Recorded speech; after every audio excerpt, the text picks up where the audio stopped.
Il est en train de te dire qu'il est bon. Il est en train de te rassurer. Même si tu marches dans la vallée de l'ombre de la mort, il est bon. Il est bon. Il est merveilleux. Il est puissant. Il est tout puissant. Et nul n'est comme lui. Là où tout le monde a échoué, lui, il a gagné. Là où tout le monde a échoué dans ta vie, Jésus va te faire gagner. Là où tout le monde n'a pas réussi, Jésus va te faire réussir. Là où les médecins même n'ont rien fait et ne peuvent rien faire, Jésus va faire quelque chose. Là où tout le monde t'a accusé, Jésus te justifie. Amen. Amen. Tout le monde t'accuse, mais Jésus te justifie. Amen. Parce qu'il est merveilleux. Quelqu'un peut dire, Jésus, qui est ma justice? Dis-lui. Quelqu'un ici a besoin d'entendre cette parole. Quelqu'un ce matin a besoin de dire, Jésus, tu es ma justice. C'est quelqu'un là, c'est toi. On t'accuse de toutes parts. Mais Jésus dit qu'il est monté sur la croix pour toi. Dis-lui, Seigneur, tu es ma justice. Et tu l'acclames. Oh Dieu! Merci Seigneur. Je te salue dans le nom de Jésus. Amen. Nos réunions, ce sont des réunions spéciales. Cette réunion est une réunion spéciale. Cette réunion est une réunion très spéciale. Très spéciale. La réunion, elle est très spéciale parce que toi aussi, tu es spécial. Tu es très spécial. Dis à quelqu'un, tu es très spécial. Ah, tu es particulier. Ah, Papa Domingue. Dépose de où ma longue voyage. Après un long voyage, te voici revenu à bonne santé. Ah, comment je suis content de te revoir. Nous acclamons le Seigneur. Pour le retour de maman. Maman me dit,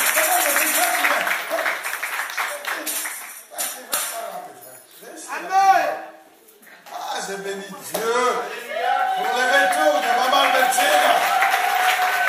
Ah, elle revient d'un très long voyage. Après des dizaines d'années, elle s'est rendue en Angola. Et puis voilà comment elle est revenue. Rajeunie. Ah, comment elle est rajeunie. Oh, ravi. Sois béni, maman Bettina. Nous acclamons très fort.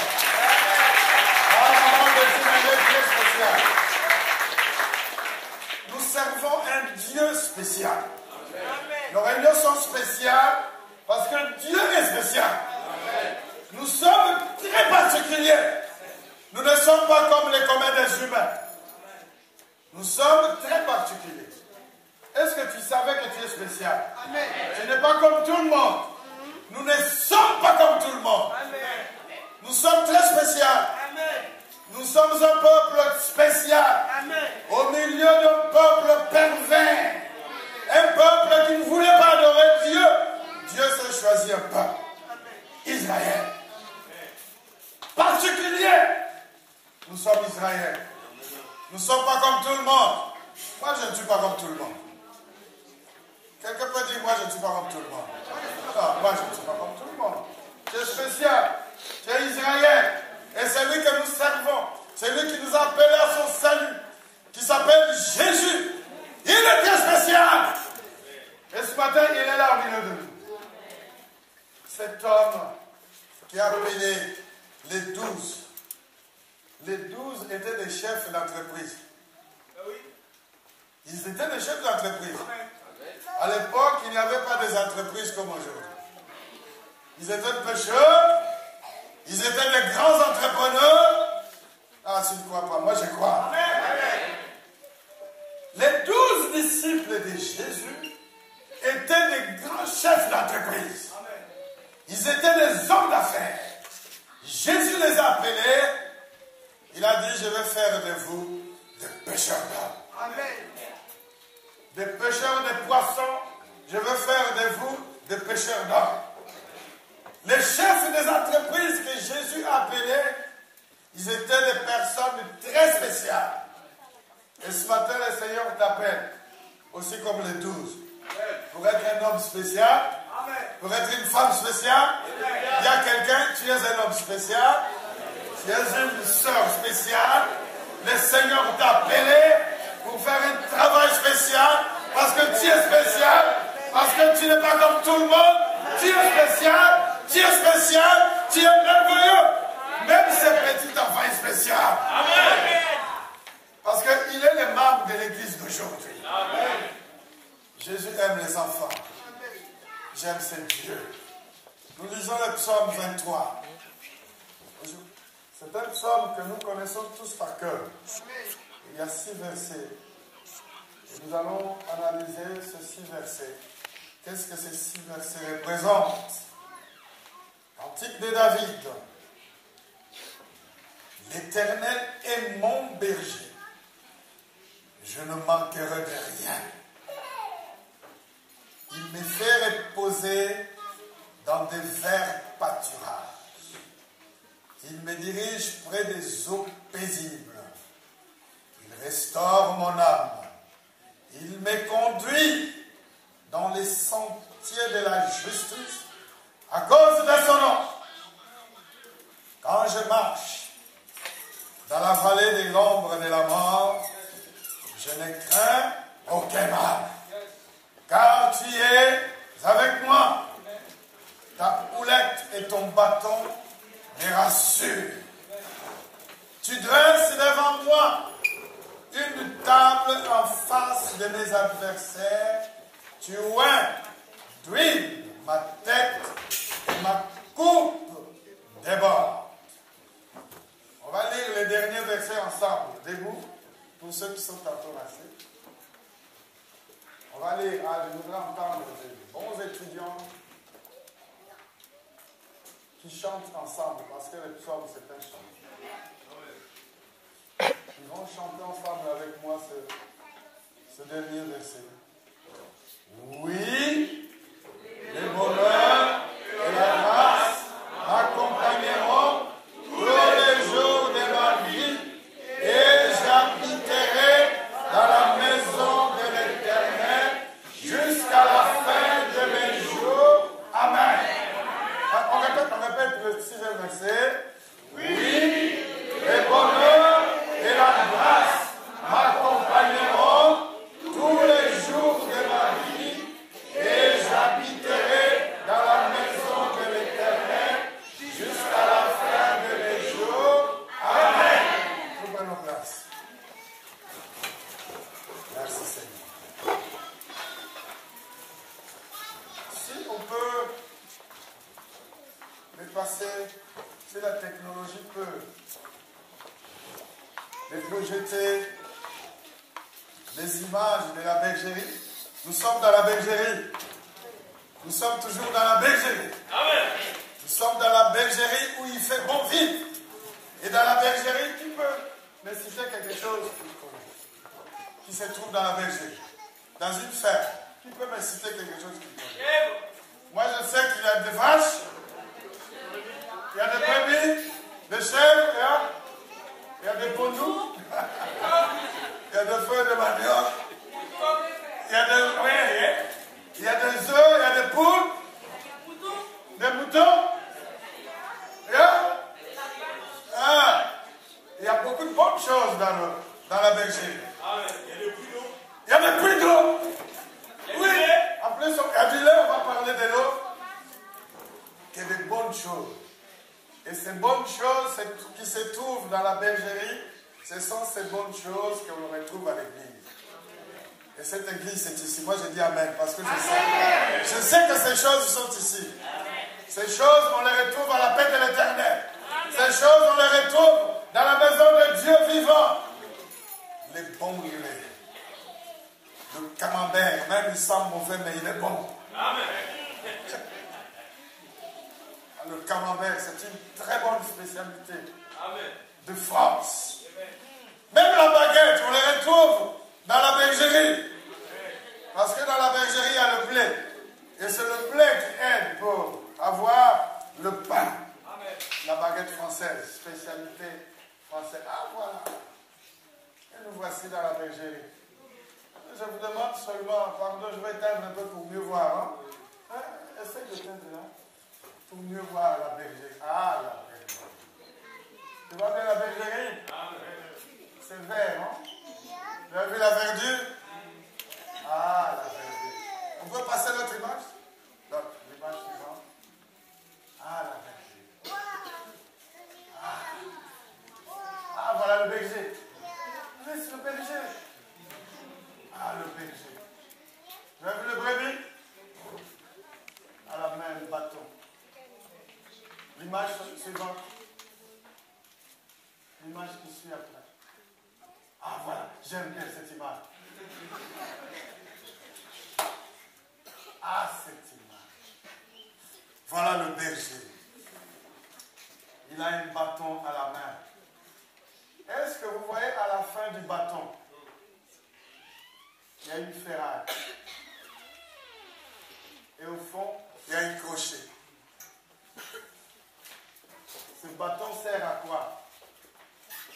Quand au milieu de la brousse, le berger est en train de paître ce brebis, il y a toujours des brebis galeuses. Hein? Des brebis qui s'égarent. Alors qu'est-ce qu'il fait? Il prend son bâton, il va suivre la brebis qui s'égare, il va l'accrocher pour le ramener dans la bergerie. Et si cette brebis ne veut pas écouter, vous avez vu, il y a de la ferraille, hein? Il va taper un peu. Ah, j'aime la parole de Dieu. Il y a les crochets pour récupérer, pour remettre dans la bergerie. Et si l'ours vient, il va utiliser le même bâton pour frapper la brebis et pour frapper l'ours. Et l'ours va fuir. On peut passer l'image suivante. Toutes ces images que je vous montre, c'est ce qui revient dans ces psaumes 23. Ah. Et les brebis. Vous avez vu comment elles sont dans la joie? Le vert pâturage. Elles sont en paix, ces brebis. Hein? Ça, c'est l'image de notre église. Amen. Maintenant, on peut allumer. Et on garde l'image. L'Éternel est mon berger. Certainement, tu as déjà lu ce psaume. Aujourd'hui, le Seigneur va nous expliquer des grandes choses profondes. L'année 2014, c'est l'année du travail, n'est-ce pas? Amen. J'ai intitulé ma méditation « Les divins bergers ». Au sein de notre Église, nous sommes en train de mettre en place un vaste programme. Voilà d'ailleurs pourquoi nous avons eu notre réunion des ouvriers hier. Si tu n'étais pas là, tout le monde était là, sauf toi. Quand il y a une réunion, toi tu es aussi ouvrier de cette église, viens. C'est très, très important de venir à cette réunion.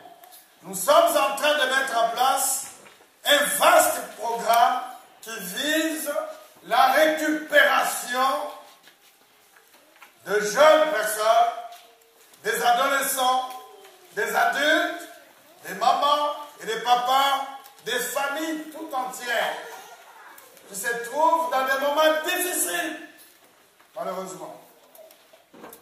Nous sommes en train de mettre un vaste programme de récupération des jeunes et des adolescents qui sont en train de sombrer dans la délinquance, dans la drogue, dans la désillusion, dans les chômages, dans l'échec scolaire. Des jeunes qui sont en train de sombrer dans la prostitution. Ça vous êtes homme d'entendre ça? Non. C'est vrai, c'est pas vrai? C'est vrai. Les gens qui sont en train de tomber, de sombrer dans la prostitution, dans la désillusion, c'est-à-dire qui ne savent rien faire, qui ne veulent rien faire et qui ne peuvent rien faire. Nous allons les récupérer. Nous allons les ramener.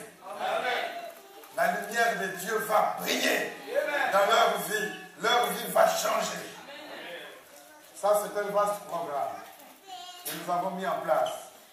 Nous allons récupérer des familles tout entières qui sont en train de sombrer dans la maladie, aussi dans la désillusion, qui sont perdues, qui sont sans repère. Et ces personnes sont là, dans les cités, dans des maisons, qui ne savent rien faire. Nous irons les récupérer. Quand je dis nous, et toi, et moi, nous irons les récupérer. Et ça, c'est le travail du berger. Le berger s'occupe de paître le brebis. Et notre Dieu, c'est le divin berger. Au cours de cette année du travail, le premier grand message que le Seigneur m'a donné au cours de notre réveillon de Noël, l'ange s'était présenté au berger pour annoncer la bonne nouvelle, pour responsabiliser aux bergers qu'ils ont un travail très important, un travail sérieux à exercer dans la société perdue. Et cette société, c'est celle-là où nous nous trouvons. Nous avons une énorme responsabilité à assumer. Si tu le crois, dis Amen avec moi. Amen. Nous avons un très grand travail à faire. C'est d'aller récupérer des gens qui sont en train de sombrer dans la maladie. Celle que disait l'évangéliste. La médecine n'a pas de solution. Mais Dieu a une solution. Amen. Là où les médecins ont échoué, Jésus a gagné. Amen. Parce que Jésus est le médecin des médecins. Amen. Là où les médecins disent qu'il n'y a plus de solution, Jésus a une solution. Amen. J'ai été dans une maison. Deux de mes filles, ici à l'église, ils m'ont amené pour aller prier pour leur oncle. La médecine a dit qu'il n'y a plus de solution. Va à la maison, va mourir à la maison. Parce que même à l'hôpital, il n'y a plus de place. Et je suis arrivé dans cette maison, cet homme qui ne pouvait même pas sortir de sa chambre, qui ne pouvait pas sortir de sa chambre. J'ai dit, ça ne fait rien. S'il ne peut pas sortir de sa chambre, je vais prier ici au salon. J'ai levé ma main. J'ai dit, Seigneur, là où cet homme se trouve, avec son cancer, je donne l'ordre au cancer, par l'autorité et le pouvoir qui m'a été donné comme ministre de Dieu. Cancer sort de la vie de cet homme au nom de Jésus. Cet homme qui était dans sa chambre a commencé à transpirer. Il a transpiré. Il ne pouvait pas marcher. Il est venu à quatre pattes, transpirant. Le Seigneur l'a délivré. Amen. Et aujourd'hui, cet homme est bien vivant. Amen. Ça remonte de 4 ans. Et ce même Dieu est toujours vivant. Amen. Il est toujours là. Et il est prêt de faire encore de grandes choses au milieu de nous. Amen. Voilà le travail, bien-aimé, que le Seigneur nous a donné. De paître les brebis, de s'occuper des gens qui sont dans des difficultés. Et Dieu va agir. Quand je vous dis que nous serons des milliers, c'est vrai. Amen. Nous serons effectivement des milliers. Amen. Parce que malheureusement, il y a des gens qui sont en train de sombrer dans des difficultés.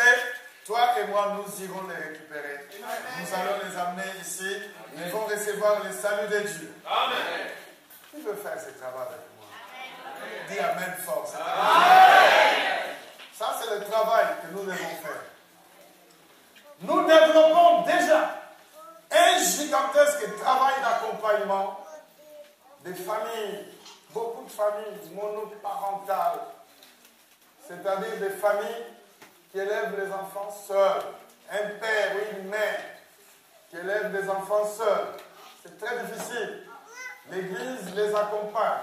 Nous accompagnons aussi beaucoup de célibataires, femmes et hommes de Dieu. Amen. Nous soutenons par des actions concrètes sur le terrain différentes personnes malades jusqu'à nous rendre dans des hôpitaux. Et Dieu agit. Amen. Ça, c'est le travail du berger. Paître les brebis, s'occuper des brebis. Alors, ici dans le message, dans le texte que nous avons lu, celui qui parle était un homme très spécial. Et moi j'aime dire, parce que c'est vrai, selon son histoire, David est la préfiguration même de Jésus notre Seigneur, notre Sauveur. Ici, David est le grand roi d'Israël. Il exprime ce qu'il sait. David a expérimenté des choses et il est en train de donner son témoignage. La Bible, c'est des témoignages, des choses que nos pères dans la foi ont vécues. Et David est l'un de nos pères dans la foi. Et ici, il parle de ce qu'il a vu, de ce qu'il a fait, afin que cela nous serve de leçon. Si tu veux dire Amen. Amen. David s'occupait des troupeaux de son père qui s'appelait Isaïe. Et ici, il raconte son histoire. Et quand il parle, ici dans le verset, dans le chapitre 23, David était encore très jeune. David était encore adolescent.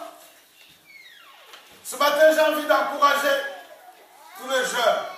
Parce que la majorité de ceux qui sont dans ces deux rangées, ce sont des jeunes. Comme Papa Dominique, il est très jeune. Amen. Dis Amen pour Papa Dominique. Amen. David, quand il a écrit le psaume 23, il raconte son expérience comme un adolescent, comme un jeune. Il parle de ce qu'il a vécu quand il était adolescent, quand il était encore très jeune. Il est en train de raconter son histoire. Et son histoire qui va prendre plusieurs directions après.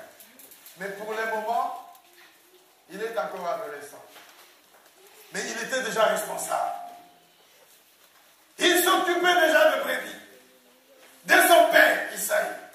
Il faisait déjà un grand travail énorme. Et il raconte son histoire. Ton histoire, c'est ton histoire. Amen. Ton histoire n'est pas l'histoire de ton voisin. Chacun a son histoire. Dis avec moi, j'ai mon histoire. Dis à la personne, toi aussi tu as ton histoire. Chacun a son histoire. Chacun a son histoire. Même les vrais jumeaux. Chacun va avoir son histoire. Tout le monde ne peut pas avoir la même histoire. Toi, tu as ton histoire. Pourquoi est-ce que tu veux que l'histoire de l'autre soit ton histoire? Non. Amen. Chacun a son histoire. Amen. Reste sur ton histoire. Amen. Dis, je reste dans mon histoire. Je reste dans mon histoire. Chacun a son histoire, bien aimé. Concentre-toi sur ton histoire. Amen. Concentre-toi sur ta propre vie. Ne te concentre pas dans la vie de l'autre. Tu veux faire de grandes choses. Concentre-toi sur ton histoire. Amen. Je te dis la vérité. Amen. Ici, quand David parle, il était concentré sur son histoire. Quand David est né, au milieu d'une famille nombreuse, il se concentre sur son histoire.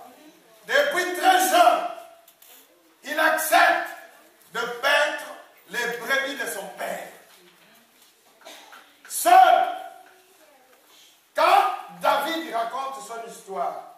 ici dans le chapitre 23, il est jeune, il est adolescent. Il raconte son histoire. Il raconte son expérience. Comme jeune et adolescent qui s'occupe des brebis de son père et qui est dans la forêt, dans la brousse, seul, devant des ours, devant des lions, devant des tigres. Et il dit, quel que soit ce que j'ai vécu, l'Éternel est mon berger. Et il utilise les pronoms personnels. Il ne dit pas notre. Il dit mon berger. Alléluia. L'Éternel est mon berger. L'Éternel m'appartient à moi seul. Concentre-toi sur ton histoire. Ton histoire, c'est ton histoire. Amen. Ton histoire n'est pas l'histoire des autres. Ton histoire ne sera jamais l'histoire des autres. Même moi, mon histoire, c'est mon histoire. Amen. Mon histoire n'est pas l'histoire des autres. David a une histoire très spéciale. Depuis son appel, sa consécration comme roi d'Israël. Rappelez-vous que David, quand les prophètes arrivent dans son village pour oindre le roi, parce que Saül était déjà rejeté par Dieu à cause de sa désobéissance, et quand il arrive dans le village, il s'adresse directement dans la maison d'Isaïe, et tout le peuple a dit certainement que le prophète est venu pour annoncer une très bonne nouvelle. Et quand il arrive dans la maison de son père, il y avait d'autres frères de David. Et David était dans la brousse. David était en train de construire son histoire. Bien-aimé, va dans la brousse et va construire ton histoire. La vraie histoire d'une personne se construit avec Dieu. La vraie histoire d'un homme et d'une femme qui deviendra quelqu'un de très important se construit avec Dieu dans des moments difficiles. Amen. Pas dans le bonheur. Les autres fils d'Isaïe, les frères de David étaient dans la vie. Et lui, il était dans la brousse. Avec des brebis. Il était dans la forêt. Construis ton histoire dans la forêt. Dans la brousse. C'est-à-dire, construis ton histoire avec des difficultés. Mais des difficultés avec Dieu. Construis ton histoire avec des épreuves. Mais des épreuves avec Dieu. Comme Jacob. Jacob a construit son histoire dans les épreuves, mais avec Dieu. Dans les épreuves, mais avec Dieu. David a une histoire très spéciale. Sa consécration sera très spéciale. Parce que le prophète dira, ce ne sont pas ceux-là que je vois. Parce que Dieu ne regarde pas l'apparence. Dieu regarde le cœur. Je ne vois pas le cœur de celui que Dieu a appelé. Jusqu'à ce que David arrive, et le prophète dit, c'est lui. L'homme selon le cœur de Dieu. Et ce matin, cet homme, c'est toi. Amen. Depuis son appel, David a constitué son histoire, sa consécration comme roi d'Israël, à la place de Saül qui avait été rejeté. Ses combats, parce que l'histoire de David va prendre plusieurs directions. Il sort de la brousse, il est loin roi, il rentre encore dans la brousse avec son onction, tout jeune.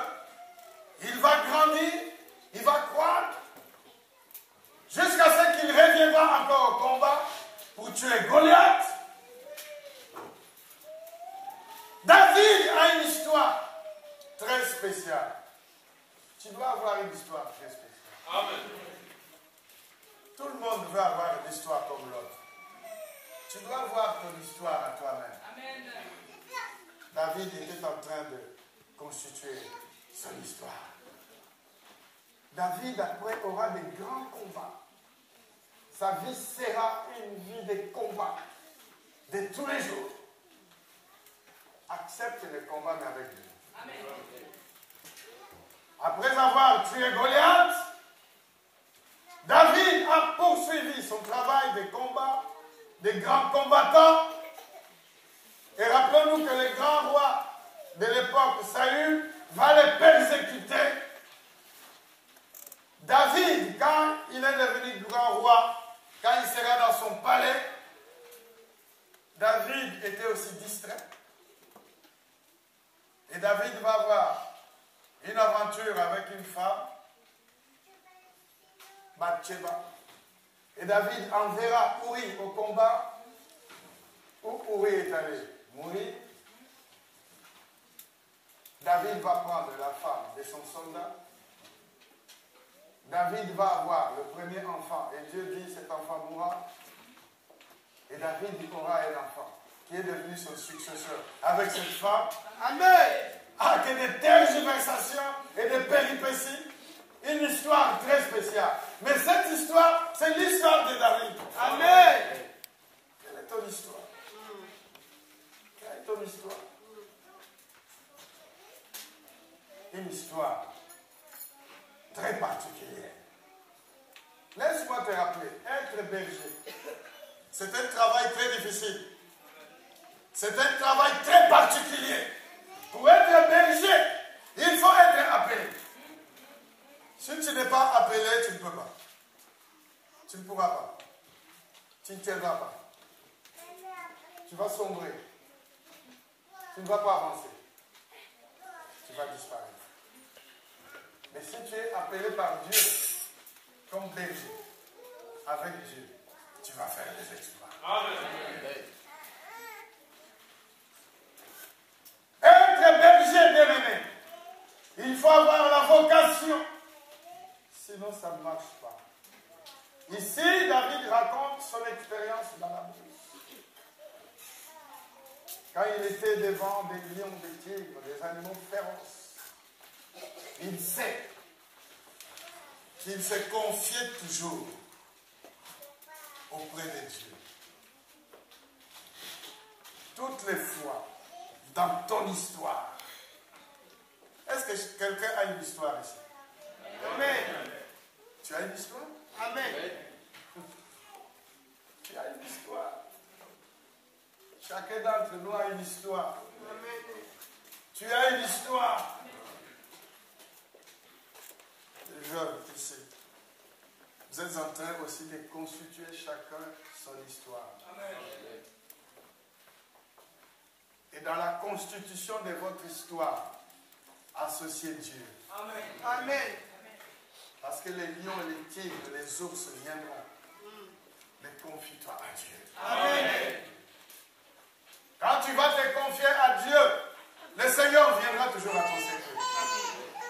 David se rappelle que toutes les fois qu'il était dans la brousse, les tigres, les lions, tous les animaux féroces, les ours, c'est ce qu'il va raconter après au roi Saül, devant Goliath, les grands combattants des Philistins. David va faire son CV. Il va raconter sa vie. Il va dire, quand j'étais dans la brousse, et quand les ours, les tigres, les animaux féroces venaient pour vouloir dévorer les brebis, j'ai couru derrière eux. Je les attrapais et je les déchais. Il raconte son histoire. Mais à l'époque, il était encore très jeune. Tu dois constituer ton histoire avec Dieu. Dis Amen fort. Amen. Ne te fie pas à tout ce que tu entends et qui t'entoure. Fie-toi au Seigneur. Amen. Confie-toi à l'Éternel. Amen. Il dit, l'Éternel est mon berger. Je ne manquerai de rien. Moi, j'ai l'impression que David était aussi abandonné à lui-même. Et si Dieu ne vient pas à son secours à cette époque, David ne se confie pas à Dieu et exclusivement à Dieu, David n'allait pas devenir grand. Là, dans la brousse comme berger, si David, seul, nous avons vu cette image, le berger est seul, tout seul, abandonné à lui-même, avec son troupeau. Ici, les tigres viendront, les ours viendront, les lions viendront pour vouloir manger le brebis. Il faut que le berger se défende lui-même. Et David a appris qu'il défendait lui-même son troupeau, abandonné à lui-même, jeune, adolescent, sans expérience. Il a su compter sur Dieu. Compte que sur Dieu. Exclusivement sur Dieu. Amen. Le prophète Jérémie dira dans le chapitre 17, verset 5, maudit soit l'homme qui se confie à l'homme. Confie-toi seulement à Dieu. Regarde-moi bien. Je te dis de la part du Seigneur, confie-toi seulement à Dieu. Amen. Si tu te confies aux hommes, un jour ils vont te décevoir. L'homme peut te donner toutes les bonnes paroles, mais c'est toujours la même personne qui va te décevoir. Il peut te dire toutes les bonnes paroles. Même l'enfant que tu as mis au monde peut t'insulter demain. Amen. Il peut te tourner le dos. Oui, oui. Confie-toi seulement à Dieu. Amen. Il va t'insulter. L'enfant va oublier que tu lui as changé des couches. Que tu l'as élevé, que tu l'as amené à l'école. Quand il fait froid, tu es même tombé pour l'amener auprès de la nourrice. Il grandit, il voit la France, il voit tout est beau, il apprend le français. Il te tourne le dos. Il t'insulte. Mais quand tu te confies à l'Éternel, Amen. il ne peut pas t'abandonner. Amen. David a expérimenté que quand il était seul, voué seul dans la brousse, Dieu venait toujours à son secours. Amen. Confie-toi à Dieu. Amen. Dieu viendra toujours à ton secours. Même quand les situations seront très difficiles, Dieu ne t'abandonnera pas. Apprends à compter sur Dieu et rien que sur lui. Alors ici, dans le texte, nous avons plusieurs images métaphoriques. Dieu parle par plusieurs images. Il me fait reposer dans des verts pâturages. La couleur verte, c'est la couleur de l'espérance. Effectivement, quand nous marchons dans le champ, quand le champ est vert, quand on a planté son maïs, quand on a planté des arachides, comme moi quand j'ai planté des arachides avec ma mère, et quand on voyait que dans le champ tout est vert, on se disait, dans quelques jours, nous allons pouvoir récolter notre arachide. Parce que le champ est vert, parce qu'il y a la verdure, parce qu'il y a l'espérance. Il me conduit dans des verts pâturages. Même si aujourd'hui tout va très mal, même si autour de toi tout ne marche pas, fixe tes yeux vers Dieu. Amen. Même si les gens te disent que tu ne vas pas te marier, fixe tes regards vers l'Éternel. Amen. Même si au sein de ta famille, les gens ne se marient pas, marche dans les verts pâturages. Amen. Le Seigneur va te donner le mariage. Amen. Tu vas monter dans une grande limousine. Amen. Même si tout le monde ne travaille pas, le Seigneur va te conduire dans les verts pâturages. Amen. David a expérimenté, très jeune, adolescent, sans expérience, quand il se rendait compte que le troupeau est là, qu'il n'y a plus de herbes, parce que c'est comme ça que ça se passe dans la brousse. Il faut amener le brebis dans une prairie pour pouvoir s'alimenter. Et quand dans le lieu où tu te trouves, il n'y a plus de vert pâturage, il faut que le berger sache où est-ce que je dois conduire mon troupeau pour ne pas mourir et pouvoir s'alimenter. Et Dieu le dirigeait toujours vers une prairie où il va trouver des verts pâturages. Amen. Même si tout va mal, ose espérer Amen. que le Seigneur va pouvoir à tes besoins. Amen. Même si ton compte bancaire, tu mets la carte, il n'y a plus rien, tu insistes la carte, sache que Dieu va pouvoir à tes besoins. Amen. Une sœur est venue me voir. Je ne travaille pas. Je ne trouve pas de travail. Je ne sais plus quoi faire. Je dis, viens à l'école de l'excellence à l'appel de l'Éternel. Amen. Nous allons te poser des questions. Qu'est-ce que tu sais faire? Qu'est-ce que tu peux faire? Qu'est-ce que tu as déjà fait? Nous allons prier, tu auras du travail. Amen. Elle dit, mais je ne sais pas quoi faire. Je n'ai plus d'argent. Je n'ai plus rien. J'ai dit, aujourd'hui même, comme je pars, je vais prier, tu auras du travail. Mais j'étais déjà ailleurs. On m'a même fait boire de l'huile, je n'ai rien. J'ai dit, ici, je te fais boire seulement la parole. Amen. Dimanche, le lundi, il a trouvé du travail. Amen. Acclame le Seigneur. Il me conduit dans des verts pâturages. Quelles que soient tes difficultés, Dieu va pouvoir. Amen. Dieu va te conduire dans des verts pâturages. Ça veut dire ça. Ça veut dire ça. Il me fait reposer dans de verts pâturages. Et il me dirige près des eaux paisibles. Toutes les eaux ne sont pas paisibles. Tu savais ça? Non.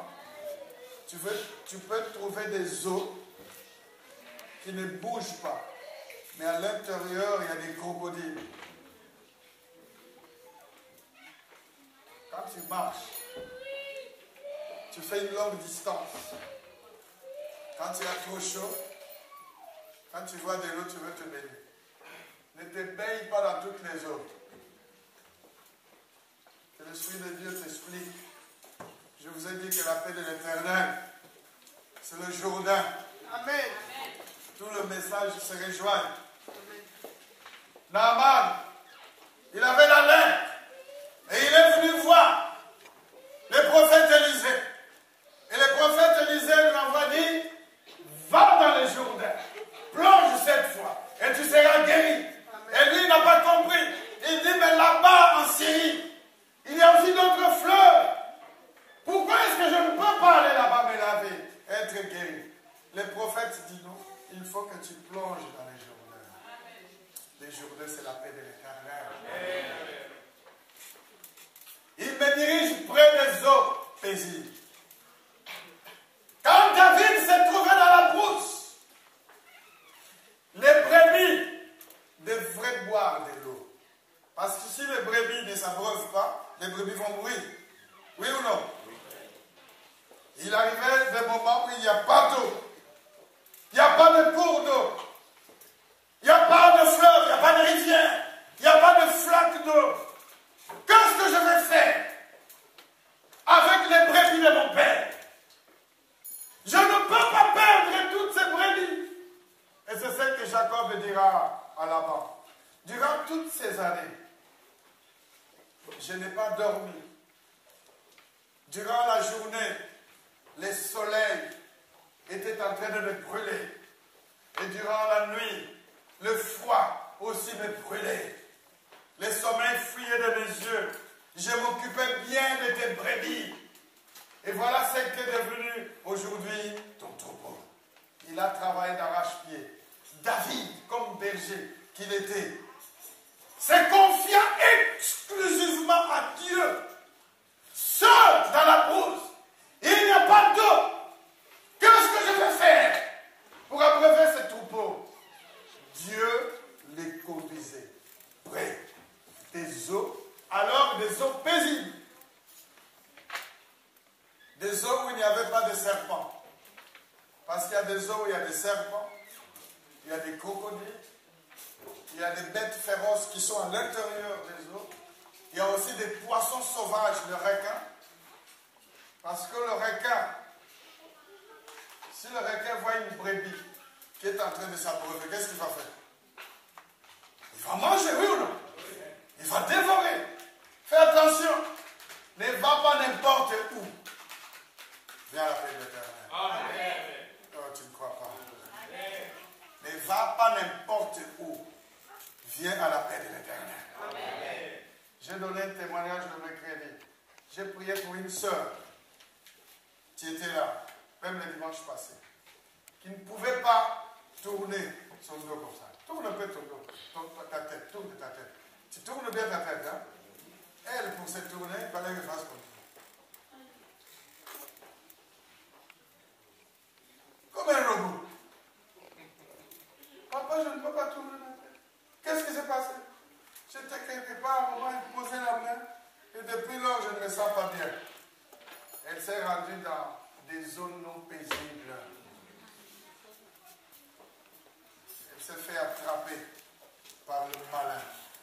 Quand tu viens à la paix de l'Éternel, ici Dieu va te bénir. Amen. Il m'a conduit près des eaux paisibles. Toutes les eaux ne sont pas paisibles. Je te le dis de la part du Seigneur. Ne va pas n'importe où. Naaman va dire à Élisée, prophète, moi je crois que tu vas sortir de ta maison. Tu vas me poser la main. Et après je serai guéri. Le prophète dit, va plonger 7 fois dans le Jourdain. Et tu seras guéri. L'Éternel est mon berger. Et je ne manquerai de rien. Il me conduit près des eaux paisibles. Bien-aimé, quelles que soient tes difficultés, viens ici dans des eaux paisibles. Amen. La paix de l'Éternel, ce sont des eaux paisibles. Ici, tu vas pouvoir t'abreuver. Si tu es persécuté, viens ici. Si on t'a imposé la main, je ne sais pas où, on t'a transmis des serpents, tu vas plonger ici, où se trouvent des eaux paisibles.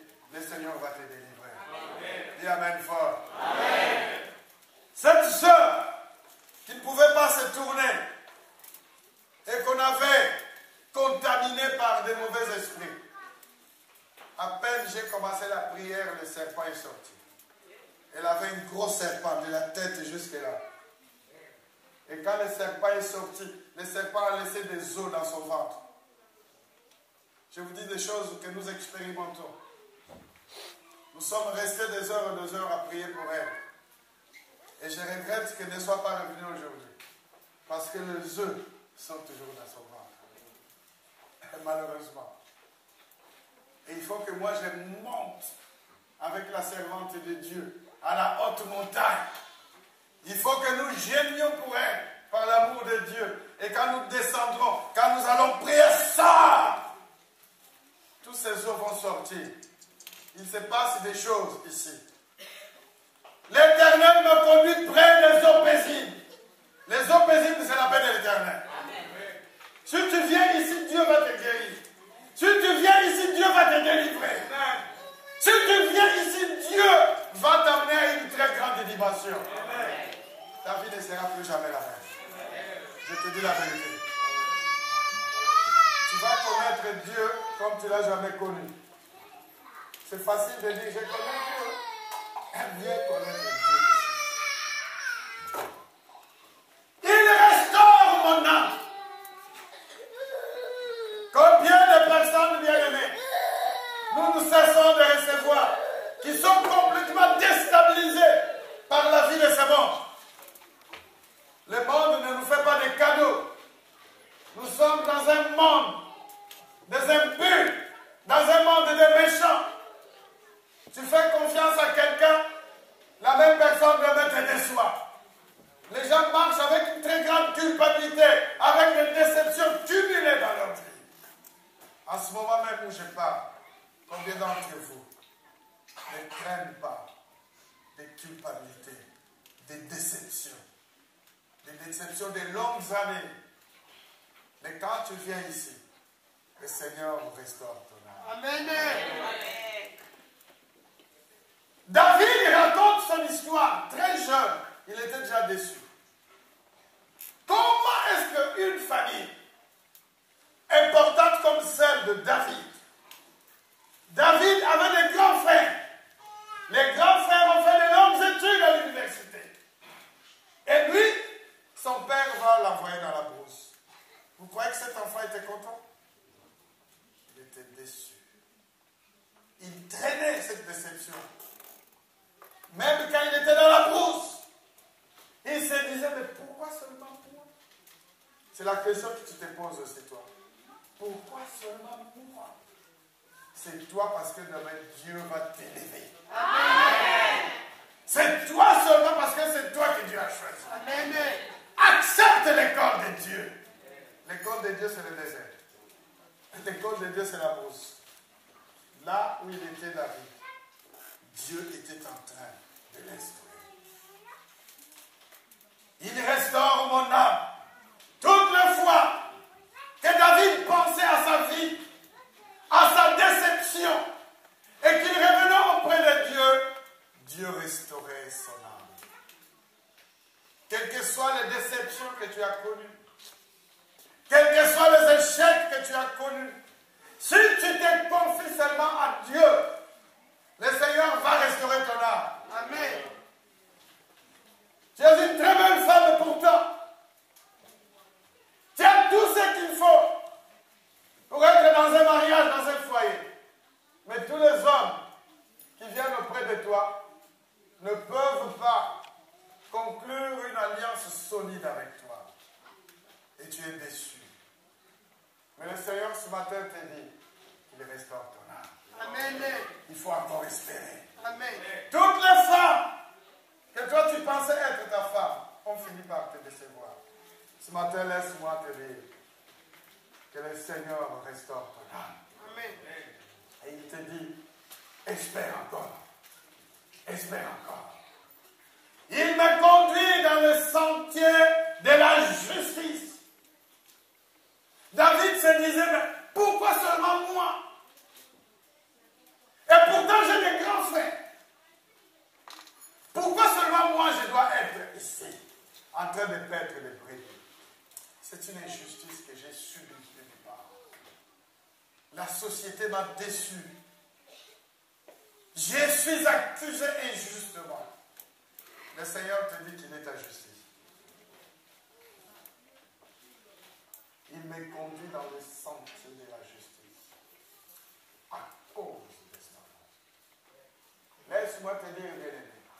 Tu es combattu parce que tu aimes Dieu. Amen. Si tu n'aimais pas Dieu, tu ne connaîtrais pas tout ce que tu es en train de connaître. C'est parce que tu as choisi de servir Dieu. Parce que tu as choisi de donner ta vie au Seigneur. C'est pourquoi tu souffres. C'est pourquoi tu es persécuté. Tu es en train de subir l'injustice. À cause du nom de l'Éternel. Si tu étais comme tout le monde, tu ne subirais pas tout ce que tu subis. Et tu te poses des questions, pourquoi seulement moi? Pourquoi moi? Et David se pose la question, pourquoi moi?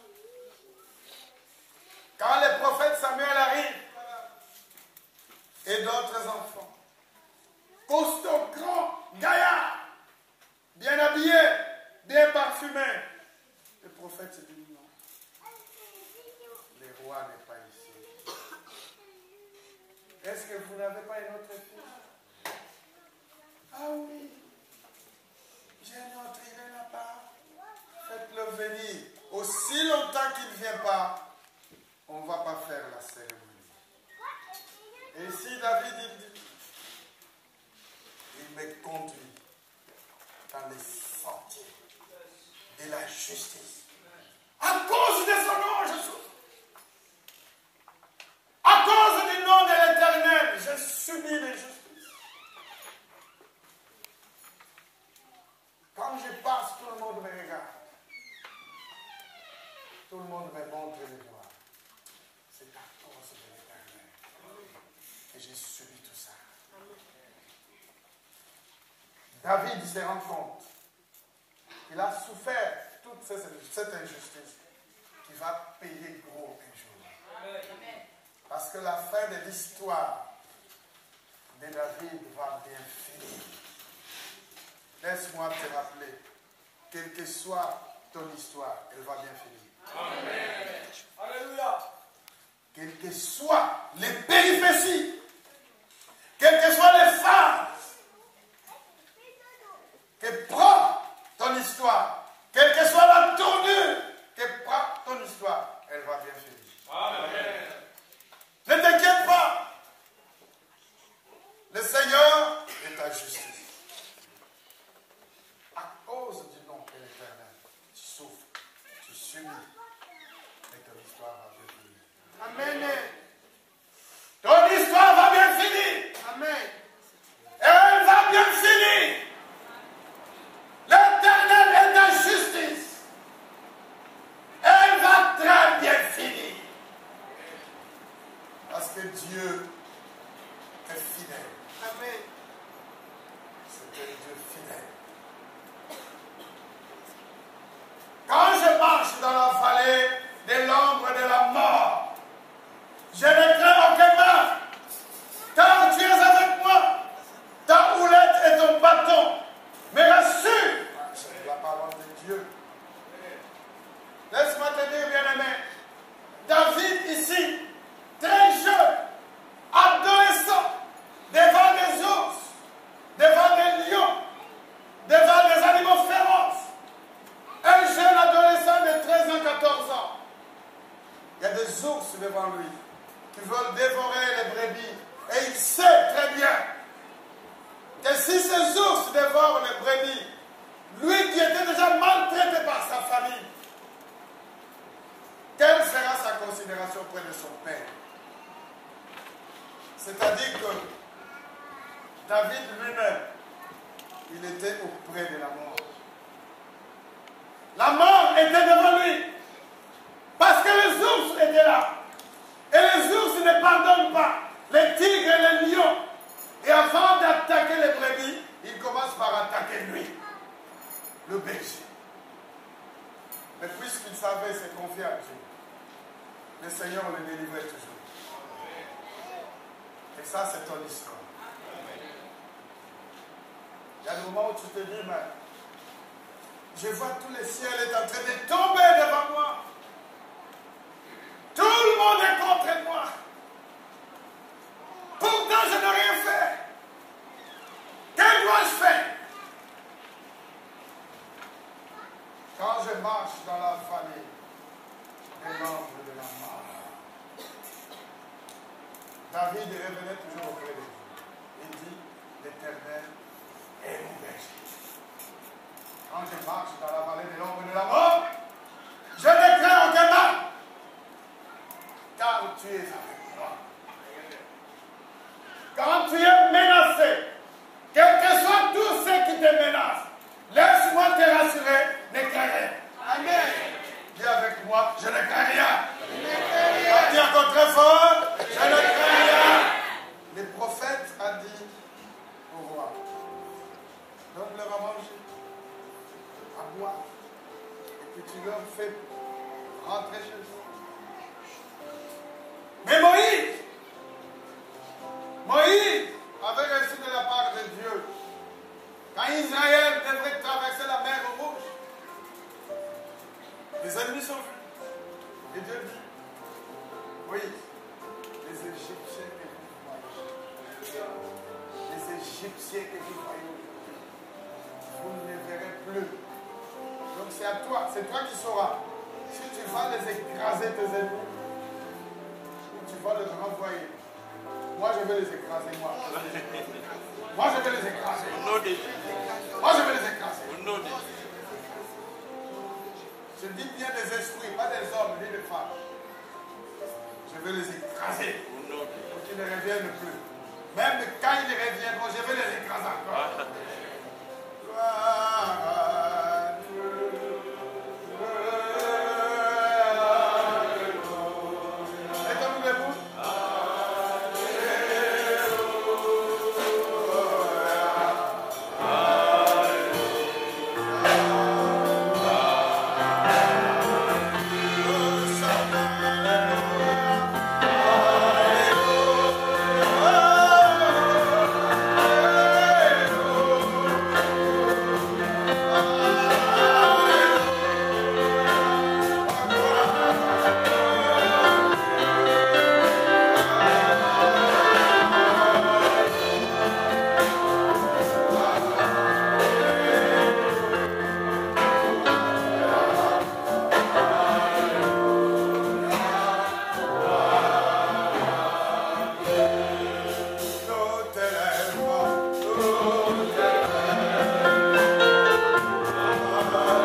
donne entendu, bien-aimé, je donne entendu.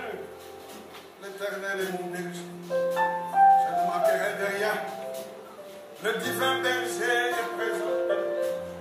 Dis-lui quelque chose qui te concerne. Le divin berger est là. Raconte-lui ton histoire.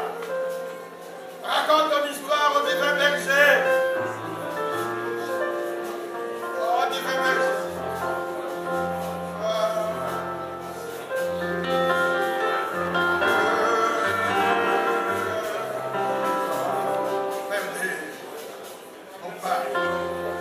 Seigneur, tu connais mon histoire. Mais dans mon histoire, tu es le bon berger. Seigneur, dans mon combat, tu es le bon berger. Père, dans mon histoire, tu es le bon berger. Tu es celui qui a donné sa vie pour ses brebis. Mon Dieu, l'Éternel est mon berger. Raconte à Dieu ton histoire. Seigneur mon Dieu, tu m'as conduit dans le sentier de la justice. Tu m'as conduit près des eaux paisibles. Même si tu dresses devant moi une table devant mes adversaires, ma coupe déborde. Ma coupe déborde. L'huile coule sur moi et ma coupe déborde. Bien-aimé, dis Seigneur, alors que je t'adore, je sais que la coupe est en train de déborder. La coupe est en train de déborder. La coupe est en train de déborder. Réalise que Dieu est en train de te donner la force.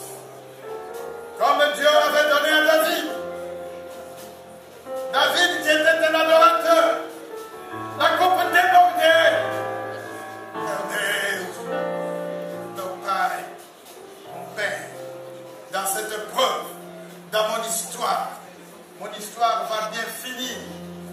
Quelle que soit mon histoire, elle va bien finir, mon Père, mon Père. Minha história vai bem acabar, meu Pai. Esta minha história vai bem acabar. Vai bem acabar. Mon histoire va bien finir. Elle va très bien finir. Parce que ma coupe déborde. Bien-aimé, quelle que soit ton histoire, quelle que soit ta situation, comme celle de David, elle va bien finir. Merci Seigneur. Confesse que quelle que soit mon histoire, elle va bien finir. Confesse que quelle que soit ta situation, il y a une solution. Il y a toujours une solution. Il me dirige près des eaux paisibles. Il me dirige près des eaux paisibles. Il me dirige près des eaux paisibles. Il me fait reposer dans de verts pâturages. La verdure est devant toi. Espère encore. Espère encore. Espère encore. Ne te décourage pas. Tu te dis, mais je n'ai pas toujours une belle maison. Espère que Dieu va te donner une belle maison. Tu n'as pas un bon travail. Espère que Dieu va te donner un bon travail. Tu ne te maries toujours pas. Espère. Dieu va te donner un bon mariage. Espère. Espère. Espère. Ce n'est pas fini. Quelle que soit ton histoire, elle va bien finir. Elle va bien finir. Ose croire. Elle va bien finir. Seigneur, merci. Quelle que soit la situation de chacun, elle va bien finir. Merci Seigneur. Merci Père. Merci Jésus. Gloire à toi. Dis-lui merci, dis-lui merci. Balance la main.